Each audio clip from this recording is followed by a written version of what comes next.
अहिले एउटा कलाकार सागर लम्सालको न्युजले सोसल मिडिया नै तातिएको छ। कलाकार सागर लम्साल बलि विरुद्ध बलात्कारको आरोप सार्वजनिक भएको छ। अमेरिकामा बस्दै आएकी एक युवतीले सामाजिक सञ्जाल मार्फत आफूमाथि यौन दुर्व्यवहार भएको दाबी गरेका प्रकरण चर्चामा आएको छ। उक्त युवतीको नाम चाहिँ सङ्गम बिष्ट रहेको छ।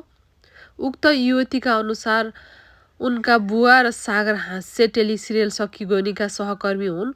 उनका बुवा नेपाली चलचित्र क्षेत्रका चिरपरिचित नाम हुन्। उनले लेखेकी छिन्, 1 वर्ष अघिको कुरा हो। म अमेरिका आएको केही समय भएको थियो र सानैदेखि नै डिप्रेसन र एङ्जाइटीसँग सङ्घर्ष गरिरहेकी म घरबाट टाढा एक्लै अपरिचित ठाउँमा हुँदा निकै अप्ठ्यारो अवस्थाबाट गुज्रिएकी थिएँ। मेरो मानसिक स्वास्थ्यका कारण म अस्पताल भर्ना हुनु पर्यो। सायद वर्षौंदेखि आफैसँग लड्दा लड्दा मेरो दिमाग र मनले हार मानेको थियो। अस्पतालबाट डिस्चार्ज भएपछि अलि प्रयास गरेँ, राम्रो दिन आउला भन्ने आश थियो।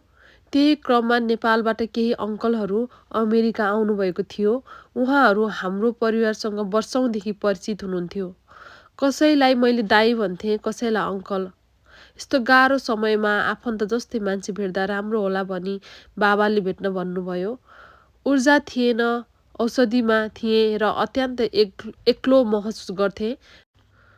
तैपनि अपरिचित सहरमा आफन्त जस्तो मान्छे भेट्दा सान्त्वना मिल्ला भन्ने लाग्थ्यो। भेट्न जाँदा एक अर्कालाई भेट्न पाइएन, तर जसलाई मैले दाइ भन्थेँ उसैसँग भेट भयो।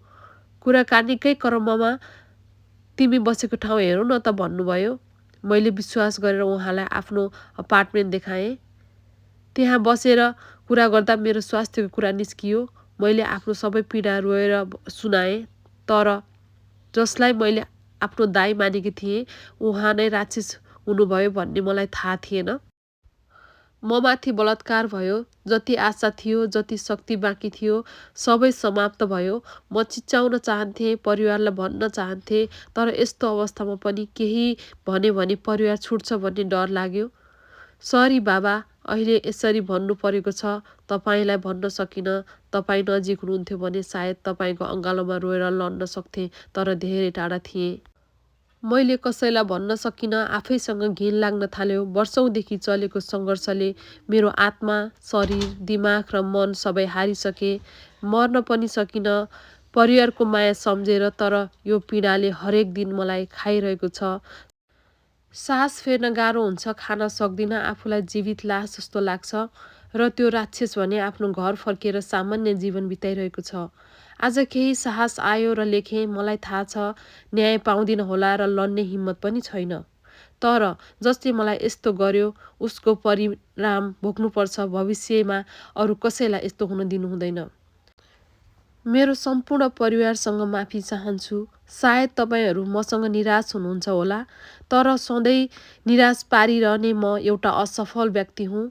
अन्त्यमा एउटा प्रश्न, कसैको जीवन बर्बाद गरेर बाँच्दा कस्तो महसुस हुन्छ सागर लम्साल छेत्री भनेर क्वेसन गर्नुभएको छ। उहाँले आफ्नै फेसबुकबाट सङ्गम बिष्ट नाम गरेको फेसबुकबाट पोस्ट गर्नुभएको।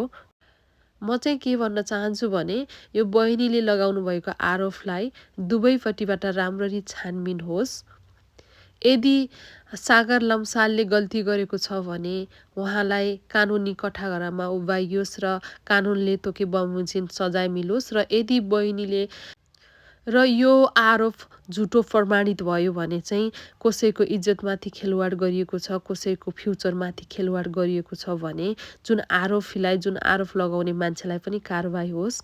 र कसैले कसैलाई यहाँ आरोप लगाउन मिल्दैन र कसैले कसैमाथि दुर्व्यवहार पनि गर्न मिल्दैन। र जो दोषी हो त्यसलाई चाहिँ कारबाही होस् भन्न चाहन्छु। Thank you so much.